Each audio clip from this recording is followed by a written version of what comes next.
하나님 말씀은 창세기 18장 1절부터 15절인데요. 좀 길지만 우리가 천천히 한번 같이 읽겠습니다. 여호와께서 마므레 상수리 나무들이 있는 곳에서 아브라함에게 나타나시니라. 날이 뜨거울 때에 그가 장막문에 앉아 있다가 눈을 들어 본즉 사람 셋이 맞은편에 서 있는지라.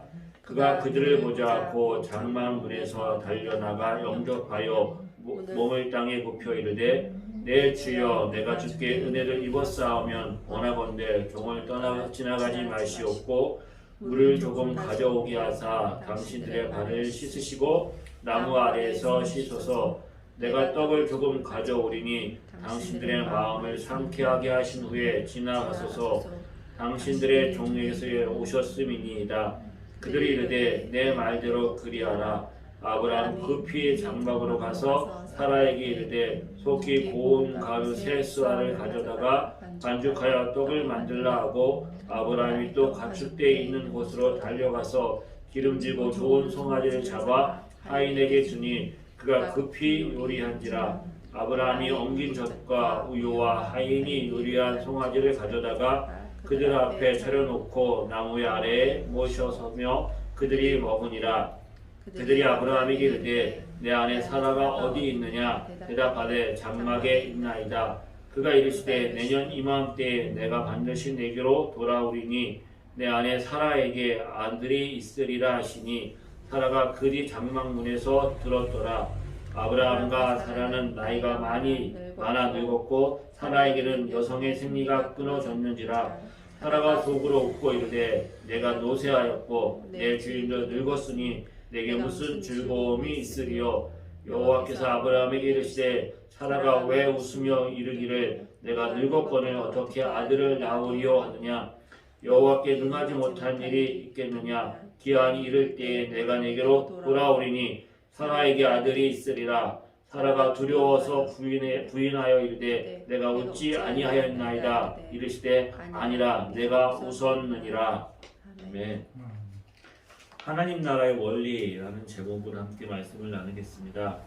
우리 기독교인의 삶에는 세 가지 덕목이 있다고 말하죠. 믿음, 소망, 사랑입니다. 하나님의 나라는 이 세 가지로 구성되어 있습니다. 성도의 삶도 믿음, 소망, 사랑 이것으로 구성되어져 있습니다. 창세기 17장에 하나님이 아브라함에게 나타나셔서 사라를 통해서 아들을 줄 걸 약속하시지요. 아브라함이 100세, 사라 나이 90세에 아들을 주신다고 했을 때 아브라함의 반응이 어땠습니까? 아멘, 믿습니다가 아니었습니다. 아니요, 하나님 됐고요. 그냥 이스마엘이나 하나님 앞에서 잘 자라면 좋겠습니다 라고 대답합니다. 그러나 하나님은 반드시 내가 이 약속을 너에게 주고 이 약속을 이룰 것이다 라고 말씀하시면서 아브람과 사라의 이름을 바꿔주십니다. 아브람이 아브라함으로, 사레가 사라로, 그리고 그들에게 언약의 징표로 할례를 행하라고 말씀하십니다. 그리고 하나님이 아브라함에게 다시 나타나십니다. 1절에 여호와께서 마므레 상수리 나무 있는 곳에서 아브라함에게 나타나십니다. 아브라함에게 나타나시는데 아브라함의 눈에는 나그네 세 사람이 자기에게로 오는 것을 보았습니다. 세 사람이 눈을 들어본즉 사람 셋이 이제 예수님이 아브라함에게 오는 거죠. 사람들은 이 사람 셋을 성부, 성자, 성령 이렇게 해석을 하기도 하는데 이 사람 셋 중에 둘은 천사였습니다. 이 둘이 어디로 갑니까? 소돔과 고모라 가서 하나님의 심판을 하러 가죠. 그 중에 한 분이 하나님이셨습니다. 하나님이 아브라함을 찾아오셨는데 아브라함을 찾아오신 목적이 소돔 땅에 가다가 잠깐 들린 건지 아니면 아브라함을 찾아온 것이 하나님이 아브라함을 방문한 주 목적이었는지. 성경을 보면 마치 소돔 땅에 심판을 명령하러 가시다가 잠깐 들린 것으로 지나가는 것을 아브라함이 보고 자기 집으로 영접한 것으로 그렇게 보이지만 천사들은 가고, 그죠? 천사들은 소돔 땅에 가는 것이 또 목적이었고 하나님의 목적은 아브라함을 방문하신 것입니다. 하나님이 아브라함을 찾아오셨습니다. 아브라함을 찾아오셔서 다시 한번 이삭을 줄 것을 다시 한번 약속을 확인시켜 주는 장면이 오늘 창세기 우리가 읽은 본문의 말씀입니다. 하나님이 이제 아브라함을 통하여서 사라를 통하여서 이삭을 줄 것인데 이 약속의 아들을 통하여서 하나님 나라가 무엇인지 하나님 일하시는 하나님 나라의 방법이 무엇인지 그 원리를 이제 가르쳐 주시는 것입니다. 아브라함과 다윗의 자손 예수 그리스도가 이 땅에 오셔서 이루실 하나님의 나라, 그 하나님의 나라가 어떤 나라인가? 믿음, 소망, 사랑, 이 세 가지로 구성되어져 있는데 첫 번째 하나님의 나라는 사랑으로 섬김으로 세워지는 나라인 것입니다. 하나님의 나라는 섬김으로 세워집니다. 지금까지 하나님이 여러 번 아브라함에게 나타나셨습니다. 말씀으로 나타나시고 꿈에도 나타나시고 그의 약속을 주시고 그 약속을 확인시켜 주셨습니다. 근데 한 번도 하나님의 사람의 모양으로 나타났다고 기록되어져 있는 것은 없습니다. 그런데 이 말씀에는 마치 하나님이 지나가는 나그네와 같은 모습으로 찾아오십니다. 날이 뜨거울 때 장방문에 앉아 쉬고 있는데 세 사람이 지나갑니다. 아브라함에게 다가옵니다. 아브라함이 보자 달려나가서 그 셋을 영접합니다. 주여 지나가지 마시고 쉬었다 가십시오. 그리고 급히 음식을 장만합니다. 그것도 푸짐하게 상다리가 정말 휘어질 정도로 부러질 정도로 장만을 하지요. 이 세 나그네, 세 사람, 이 세 사람이 하나님인 것을 알고 하나님이 오셨구나 라고 하고서는 아브라함이 하나님을 영접하는 듯이 그렇게 큰 잔치를 벌였을까? 아니면 그냥 아브라함이 지나가는 나그네를 대접하는 마음으로 그들이 잠깐 쉬었다 가고 그 나그네를 대접하면 하나님이 나에게 또 은혜를 주시기 때문에 그렇게 했을까? 아마 제 생각에는 처음부터 아브라함이 하나님인 걸 알고 한 것이 아니라 영접하고 대접하면서 그 사이에 하나님이라는 것을 그가 알고 하나님과의 그 관계가 이루어지지 않았을까 생각을 해보는 거죠. 지나가는 나그네였는데 정성을 다해서 손님을 대접했습니다. 왜요? 이 성경은 하나님이 오신 게 사람 셋이 왔다고 강조하고 있습니다. 사람 셋이 왔다. 사람 셋의 모양으로. 하나님 우리 가운데 오실 때 다양한 모습으로 찾아오십니다. 말씀으로 찾아오시고 환상 중에 찾아오기도 하시고 음성으로 찾아오시기도 하시고 꿈속에 찾아오시기도 합니다. 그런데 하나님은 또 우리 가운데 오실 때 어떤 모습으로 오십니까? 우리가 전혀 얘기하지 못한 모습으로 하나님 우리 가운데 찾아오십니다. 어떻게 해요? 사람을 통해서 찾아오십니다. 직접 하나님이 우리 가운데 찾아오실 때 우리 주변에 또 어떤 지나가는 나그네와 같은 연약한 자로 소외당한 사람으로 정말 사랑과 도움이 필요한 자로 선한 사마리아인의 비유처럼 정말 도움이 필요한 한 사람, 도움이 필요한 그 한 사람의 모습으로 주님이 우리를 찾아오십니다. 이게 신약에서 늘 강조하고 있는 성도의 삶의 중요한 원리입니다. 예수님도 이렇게 말씀하셨지요. 지극히 작은 자 한 사람에게 한 것이 곧 나에게 한 것이다. 히브리서에는 이 본문의 말씀은 이렇게 해석하고 있습니다. 손님 대접하기를 잊지 말라. 이로써 부지 중에 천사들을 대접한 이도 있느니라. 부지 중에 알지 못하지만 천사를 하나님을 대접한 사람이 누구입니까? 아브라함이죠. 하나님의 영광스러운 모습으로 정말 존귀한 모습으로 누가 봐도 정말 그런 모습으로 우리 가운데 찾아오신다고 하면 그분을 대접하지 않을 분이 없습니다. 가끔 이런 얘기를 하지요. 집에 손님이 와야 됩니다. 그것도 부담스러운 손님이 와야 됩니다. 그래야 집이 좀 이제 버릴 것도 버리고 청소도 하고 치우고 정리도 하고 이러면서 난리 목석을 부리지요. 왜요? 귀한 손님이니까 뭐 좋은 환경과 깨끗한 환경 속에서 잘 대접을 해야 되는 게 당연한 거죠.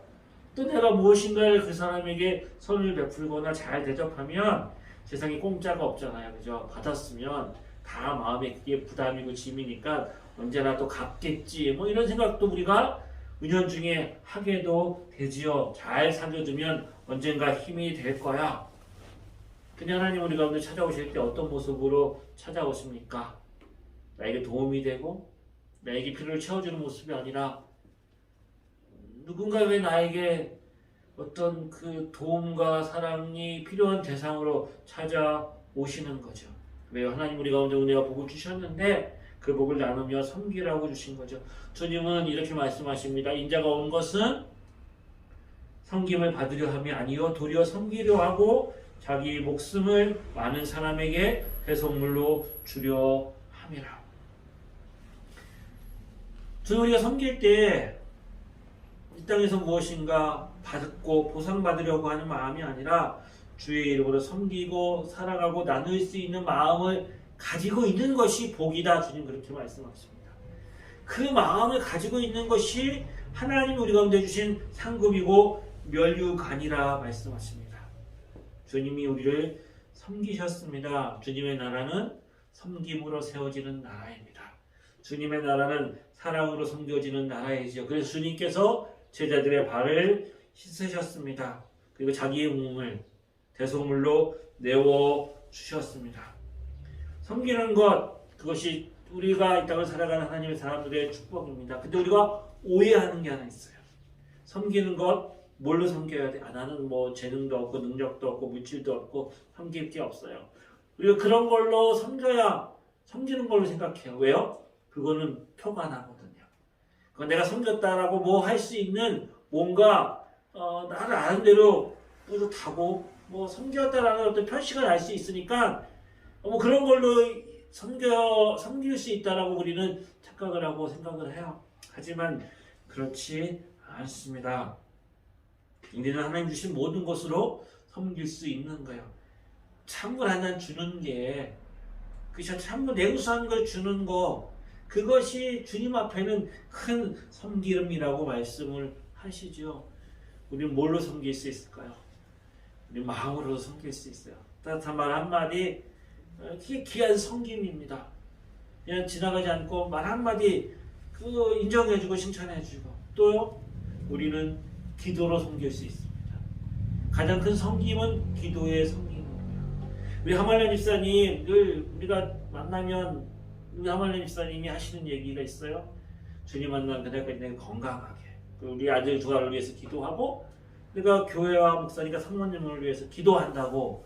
그 기도의 섬김이 얼마나 컸을까요? 근데 물론 집사님이 이제 하나님 품 안에서 우리를 위해서 중보하며 기도하고 계실까요? 근데 이 땅에서 우리를 위해서 기도하는 기도의 끈은 끊어졌잖아요? 끊어졌을까요? 아니, 이어야죠. 누가 이어야 될까요? 우리 두아 형제가 이어야 되는 거예요. 두아 형제가 이 기도의 용사로 서서 기도를 섬겨주셔야 돼요. 하나님의 교회를, 우리 목사님과 사모님과 우리 형제자매들을 위해서 기도로 섬기는 거죠. 하나님 은혜 주세요. 힘 주세요. 우리 집사님과 또 우리 목사님과 사모님과 우리 교회가 부흥되게 해주세요. 라고 기도하는 게 가장 큰 섬김인 거예요. 또 뭐가 큰 섬김일까요? 예배가 영어로 뭐죠? 예배가 영어로 서비스예요. 서비스. 예배가 섬김이라는 거예요. 하나님을 섬길 뿐만 아니라 성도들과 함께 같이 섬기는 거예요. 예배 자리에 함께 모여서 예배 자리에서 하나님 앞에 예배하고 찬양하고 하는 게 섬김인 거예요. 이거보다 더 큰 섬김이 없어요.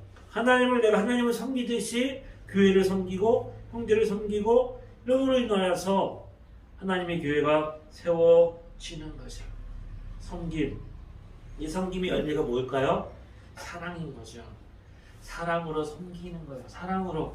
주님 주신 사랑의 마음을 가지고 있어야 섬길 수 있는 거예요. 그러므로 우리 안에 섬긴다는 것은 주님이 주신 사랑이 없으면 온전한 섬김이 될 수 없어요.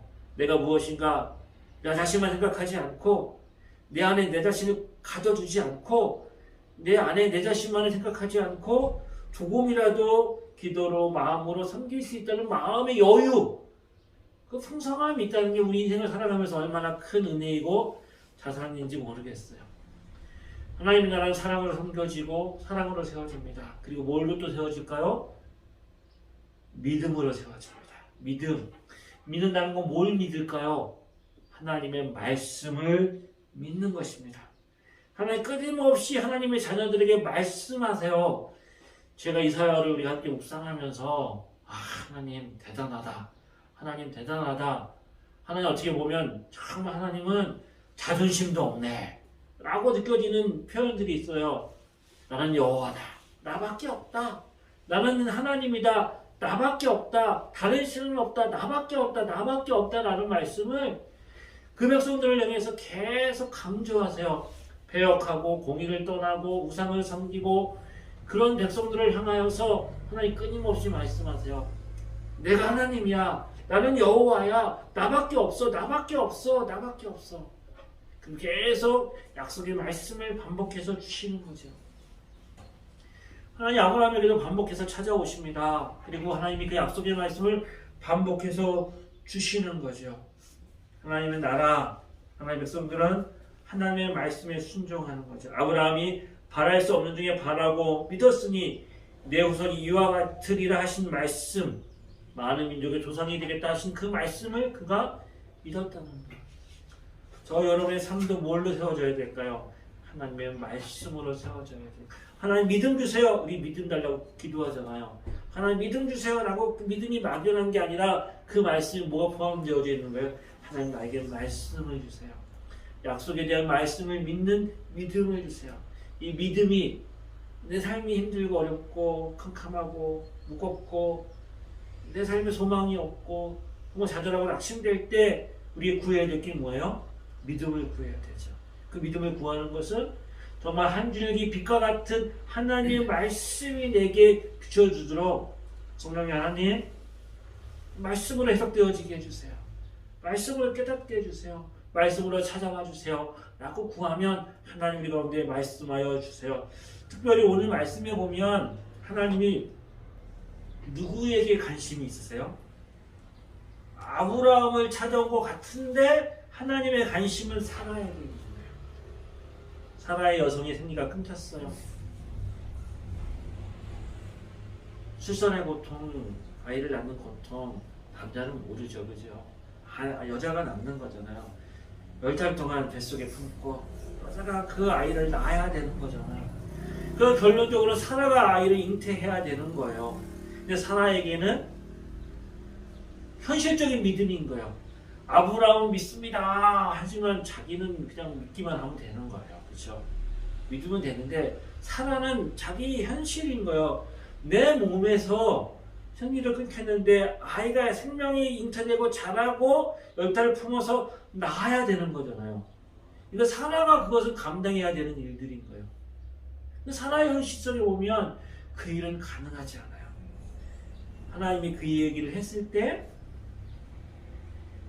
사라가 어떻게 반응했을까요? 하나님이 아브라함에게 찾아와서 하나님이 우리 이름 바꾸래. 내 이름은 아브라함이고 아니고 아브라함이래. 모든 민족의 아버지가 된대. 당신의 이름은 사레가 아니고 사라야. 사라. 모든 열방의 어머니가 된대. 에이, 하나님 장난도 심하시지. 사라. 사레도 감당하기 힘든데 사라라고요? 그 이야기를 다시 한번 하나님이 말씀해 주셨을 때 사라가 장막 뒤에서 들었습니다. 그리고 피식 웃습니다. 에이, 말도 안 되지. 민망하게. 무슨 하나님이 농담도 잘하셔? 하나님이 사라에게 너 웃었지? 아니요, 안 웃었는데요. 너 웃었어. 그 네 아들의 이름은 이삭이야. 웃음이야. 하나님이 아브라함의 집에 방문한 목적은 사라 안에 있는 그 불신앙의 모습을 하나님 약속을 주셔서 다시 한번 들춰내시고 너에게 이루어지는 이 일이 분명하게 하나님이 약속하신 일이라는 것을 확인시켜 주는 거죠. 하나님 이렇게 너무나도 우리가 어떤지 잘 아셔서 우리 안에 있는 불신앙을 말씀으로 치유하시고 고치십니다. 우리 가운데 지적하시고 말씀하시는 거죠. 공의를 주셔서 그 불신앙 믿음이 없는 상태에 머물러 있지 않게 하시고 그에게 믿음을 주십니다. 이렇게 하나님의 나라는 말씀을 주시고 그 말씀을 이루시고 성취하시는 나라인 거예요. 그래서 끊임없이 어떻게 하라고요? 알고 믿고 깨닫고 알고 믿고 깨닫고 순종하고 계속적으로 주시는 말씀이 그거죠. 너희가 하나님을 알고 하나님의 말씀을 믿고 그것을 깨닫고 순종하고 그래서 복을 받아. 우상이 얼마나 어리석고 미련한 존재이냐라고 말하잖아요. 바벨론에 큰 우상이 있어요. 우상의 신전이 있어요. 그 우상의 신전에 있는 우상을 축제 때마다 수레에 끌고 가지고 나와야 되는 거예요. 움직이지도 못해요. 소가 짐승이 그 큰 우상을 끌고 나와가지고 그 우상을 잘 세워놔야 되는데 어떨 때는 소가 비틀거리고 하면 우상이 넘어지기도 해요. 그 넘어진 우상을 또 세워야 돼요. 얼마나 번거로워요. 내가 우상을 섬기려고 그 우상을 가지고 왔는데 우상이 도리어 나에게 짐이 되는 거예요. 그 우상이 짐이 되어가지고 꼼짝도 못하는 거예요. 우상이 얼마나 어리석어요. 우상을 만드는 사람이 나무를 심어요. 그 나무를 심어가지고 뭘 우상을 만들까 해가지고 좋은 나무를 가지고 와요. 그걸 잘라요. 근데 그 자른 거 가지고 뭐예요? 어떤 거는 땔감을 하고 어떤 거는 그 땔감을 해가지고 고기도 구워 먹고 그 중에 나무를 가지고 우상을 만들어 놓고서 거기에다 나 복 주세요. 나 복 주세요. 절한다는 거예요. 빌어보고 움직이지도 못하고 말도 못하고 아무것도 못하는 우상에게 그들의 마음을 빼앗겨가지고 왜 그들의 마음을 빼앗겼을까요? 우리 안에 욕심과 욕망을 버리지 못하기 때문인 거예요.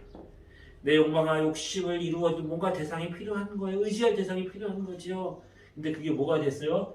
짐이 되는 거예요. 짐. 세상에 우상을 섬기는 사람들이 얼마나 큰 짐을 지고 있어요. 제 아는 형님이 이빨을 뺐어요.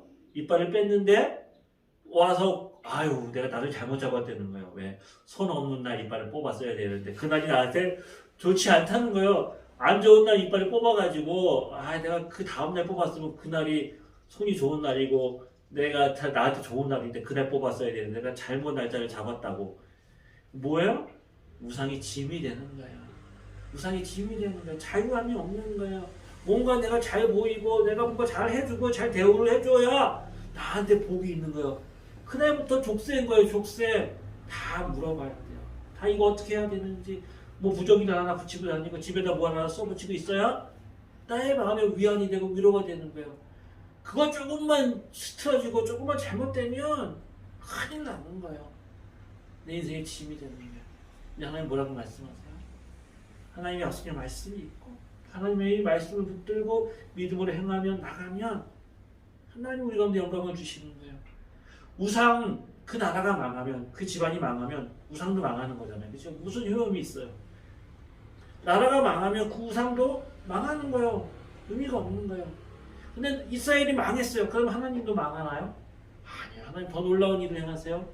나라가 망했는데 열방을 부르세요. 이스라엘을 통하여서 열방을 부르신 하나님의 그 일을 성취하시는 거예요. 그리고 고레스라는 이방의 왕을 세워가지고 바벨론의 포로에 잡혀가 있던 이스라엘 백성들을 구원하는 일에 하나님 사용하시는 거예요. 하나님 스케일이 더 커지셨어요. 그리고 하나님의 아들 예수 그리스도를 통하여서 이르신 하나님의 나라를 성취하시는 거죠. 그 하나님의 아들 예수님이 이 땅에 오시는 것도 어떻게 이루어지세요? 마치 사라가 이삭을 낳는 것처럼 남자를 알지 못하는 여인에게 찾아갔어요. 마리아에게. 그리고 내가 잉타의 아들을 낳으리니 그 이름을 예수라 하라.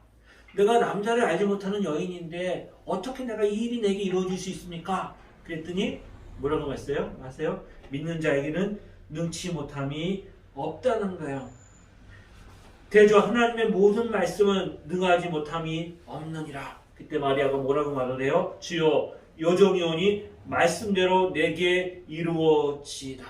말씀대로 내게 이루어지이다. 하나님의 말씀은 우리 가운데 약속으로 찾아오시고 그 약속의 말씀은 이해할 수 없고 깨달을 수 없고 내가 받아들이기 어려운 일이에요. 그게 뭐가 필요한 거예요? 믿음이 필요한 거예요. 말씀대로 이루어지이다. 여전히 하나님의 말씀보다 나의 현실과 상황을 바라보고 그렇게 낙담하고 그렇게 그냥 웃음으로 그냥 그렇게 넘어가는 우리 인생 가운데 찾아오셔서 말씀을 붙들고 나가도록 은혜를 베풀어 주십니다. 말씀대로 이루어지이다. 말씀이 있으면 약속이기 때문에 뭐가 오는 거예요? 소망이 있습니다. 소망이 우리 가운데 반드시 있는 거예요. 오늘 말씀에 이제 약속을 주시는데 오늘 당장 이루어지는 게 아니라 언제 이루어져요? 내년 이맘때 내가 다시 올 거야. 그러면 그때 너에게 아들을 주실 것이다. 주님 말씀하세요. 이삭을 주시는 거죠. 이삭이 오므로 인하여서 이제 아브라함의 가문은 하나님의 약속이 성취가 되는 거죠. 이삭을 통해서 이루어질 하나님의 나라가 새롭게 시작되는 거죠. 하나님의 아들 예수 그리스도께서 이 땅에 오심으로 인하여서 하나님의 나라가 시작되었어요. 그래서 성경은 구약이고 신약이잖아요. 구약도 약속을 기다리는 거예요. 메시아가 오기를 기다린 거죠. 메시아가 오기를 기다리는. 그 하나님의 나라가 우리 안에 성취되는 것을 소망하고 바라보고 기다렸던 그 약속이 예수님의 이 땅에 오심으로 말미암아 성취되었고 그 약속을 받은 자로서 우리는 또 약속을 기다리는 거예요. 주님이 다시 오실 그때까지. 작은 겨자씨 하나 같은 믿음이 우리 가운데 심어졌지만 이 약속이 점점 자라나서 이 어둠 가운데 있었던 우리의 삶이 하나님의 아들의 나라로 옮겨졌고 이제 예수님이 다시 오실 것을 소망하며 기다리며 그 나라를 바라보고 그 날까지 우리가 믿음이 자라고 성장하며 인내하고 성숙해지도록 하나님 우리를 인도하여 가신다. 이 약속을 붙들고 살아가는 거죠. 아멘. 주님께서 우리 가운데 말씀하십니다. 말씀하시면서 지속적으로 반복하여 주시는 말씀이 뭐라고요? 나는 전능하신 하나님이다. 나는 전능하신 하나님이다. 이 약속의 말씀을 반드시 이루시고 성취하시는 하나님인 거예요. 하나님의 계획은 어떻게 해요? 반드시 이루어지고 성취하세요. 하나님의 계획을 이루시는데 쓰지 못할 도구가 없다는 거예요. 누구도 쓰세요? 이방 왕 고레스도 쓰시는 거예요. 그가 하나님을 알지 못하지만 여러분 그가 하나님을 알지 못해요. 하나님을 믿었다는 증거도 없어요. 하지만 그를 하나님의 도구로 사용하셔서 하나님의 백성을 구원하는 데 사용하시는 거죠. 이스라엘 백성들이 이해를 할 수 있을까요? 그들이 기대했던 것은 모세와 같은 지도자, 다윗과 같은 왕이 와서 바벨론을 치고 우리를 구원해 줄 것을, 다윗 같은 왕이 와서 노마를 치고 우리를 구원해 줄 것을 기대하는 거예요. 지금도 사람들이 헛되게 무슨 세상에 큰 지도자가 와가지고 우리를 잘 살게 하고 강하게 만들고 뭐 하나님 나라를 멋지게 만들고 이런 것들을 기대하고 거기에 마음을 쏟고 막 이런 얘기들을 하잖아요. 근데 하나님의 나라는 그렇게 임하지 않으세요. 하나님의 나라는 말씀으로 임하시고 그들 다 도구를 사용하셔서 뭘 위해서? 이 하나님의 백성을 구원하기 위해서 이 일을 행하신다. 주님 말씀하세요. 내가 내게 반드시 돌아오리라. 여호와께 능치 못한 일이 있겠느냐? 기한이 이를 때에 내가 내게로 돌아오리니 사라에게 아들이 있으리라. 하나님이 돌아오리라. 주님 약속하셨어요? 내가 돌아오리라. 내가 너희를 떠나는 게 너희에게 유익하다. 왜요? 내가 가면 누가 온다고요? 보혜사 성령님이 오신다. 약속의 말씀대로 오순절날 성령이 임하셨고 예수 민자의 심령 가운데 성령님이 오셨어요. 우리 안에 하나님의 아들의 영이 오신 거예요. 약속대로 오셨어요. 그리고 그 주님께서 다시 오시겠다고 약속하셔요. 이 약속이 이제 이루어질 거예요. 주님이 돌아오신다고 했으니까 돌아오실 거예요. 그럼 아브라함과 사라가 그날까지 할 수 있는 게 뭐가 있을까요? 뭘 해야 될까요? 그날은 와요. 국방부시계가 거꾸로 지나가도 매달려도 그날이 온다듯이 요즘에 참 세상이 좋아졌어요. 어플을 딱 깔면 그 어플 안에 뭐가 있는지 아세요? 제대 날짜가 며칠인지 계산해요. 이제 안 물어봐도 돼요. 제대 날짜 며칠인지, 상병, 일병 다는 날짜가 며칠 남았는지도 가르쳐줘요. 병장 가는 날짜가 며칠 남았는지를 가르쳐줘요. 국방부 시계를 흘러갑니다. 어찌됐든지 주님이 약속한 시간은 옵니다. 그때와 기한을 알지 못하지만 주님이 약속한 시간은 와요. 주님께서 바벨론의 포로로 잡혀갔던 그 백성들이 70년 만에 돌아오게 하리라 약속하셨다면 그날은 와요. 반드시 옵니다. 와요. 기한이 되면 내가 다시 오리라 주님 약속하셨어요. 이제 기한이 올 거예요. 기한이 되면 올 거예요. 그 오는 날 동안에 저 여러분이 해야 되는 일이 뭘까요? 아브라함과 이삭이 해야 되는 일들이 뭘까요? 아브라함과 사라가 할 수 있는 일은 없어요. 할 수 있는 일은 없어요. 그 나라가 이루어질 때까지 그 모든 것들이 아브라함의 능력과 아브라함의 재능과 아브라함의 힘에 달려있지 않아요. 하나님이 오셔야 되고 하나님이 오셔서 끝을 내야 그 일이 이루어지는 거예요. 그러면 아브라함과 사라는 어떻게 해야 될까요? 하나님의 약속의 말씀을 붙들고 그 약속의 말씀이 이루어지기를 기대하며 소망하며 살아가는 거죠. 그 약속의 말씀을 품고 기대하고 소망 가운데 살아가는 사람과 그 기대 없이 하루하루 그냥 힘겹게 자신을 의지하고 자기를 바라보고 그렇게 살아가는 사람의 삶의 방법이 같을까요? 다르겠죠. 그 삶에는 뭐가 있을까요? 믿음을 가지고 소망을 가지고 살아가는 삶에는 반드시 사랑이 열매를 맺습니다. 섬김이 열매를 맺는 거예요. 믿음과 소망과 사랑이 항상 있을 텐데 그 중에 제일은 사랑이다. 왜 사랑이 제일일까요? 왜 사랑이 제일일까요? 믿음은 눈에 보이지 않는 거예요. 소망도 미래를 바라보는 거예요. 근데 사랑은 우리 삶에서 열매를 맺어야 되는 거예요. 사랑은 우리 삶 속에서 얼마든지 열매를 맺을 수 있는 거예요. 섬기고 나누고 그 사랑의 열매가 우리 삶에 있는 거예요. 그건 현실인 거죠. 고린도 교회에 얼마나 문제가 많았어요. 그 은사도 많았고 능력도 많았는데 그들 중에 뭐가 없었어요? 사랑의 열매를 맺지 못했던 거죠. 섬기고 인내하고 기다리고 나누고 서로 기도해주고 이 사랑의 열매는 우리 현실을 살아가는 삶에 있어서 필요하고 반드시 열매를 맺어야 되는 것이기 때문에 그 중에 제일이 사랑이라는 거예요. 우리 현실 가운데 열매를 맺는 것이기 때문에요. 주님 다시 오십니다. 하나님은 아브라함과 사라를 찾아가셨어요. 왜요? 그들에게 불신앙이 있었고 그 불신앙을 치유하고 약속을 다시 한번 확인시켜 주셔서 그들의 믿음과 소망을 가지고 사랑 안에서 인내하며 살아가도록 주님 지금도 우리에게 찾아오십니다. 우리에게 불신앙이 있지요. 연약함이 있어요. 우리 한계가 있지요. 그럼에도 불구하고 우리에게 찾아오셔서 말씀을 주시고 이 말씀이 열매 맺고 소망 가운데 하나님 나라가 확장되어지고 우리 안에 우리가 살아가며 섬길 수 있는 내 안에 믿음이 있고 소망이 있어야 여유가 생기는 거예요. 그렇죠? 여유가 있어야 섬기고 사랑하죠.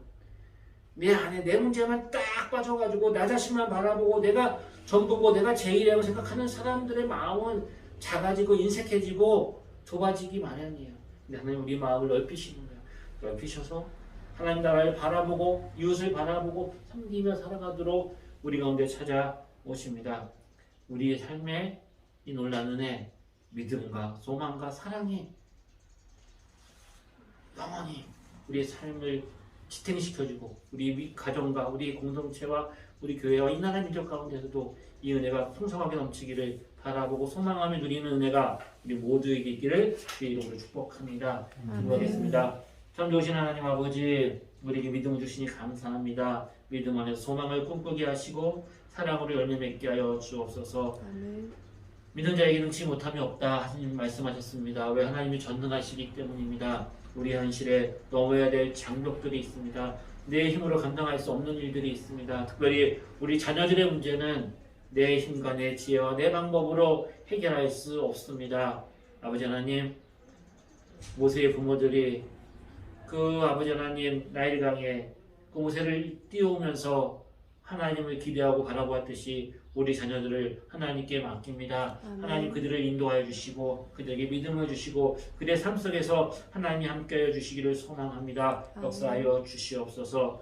우리에게도 이 소망을 붙들고 믿음으로 살아갈 수 있도록 은혜 베풀어 주옵소서. 예수님의 이름으로 기도드립니다. 이제는 우리 주 예수 그리스도의 은혜와 하나님 아버지의 크신 사랑하심과 성령의 감화 감동 위로 교통하심이 믿음, 소망, 사랑 안에 열매 맺고 하나님 영광을 위해 살기를 소망하는 하나님의 자녀들 위해 지금부터 영원히 함께 하시기를 간절히 축원합니다. 아멘. 아멘.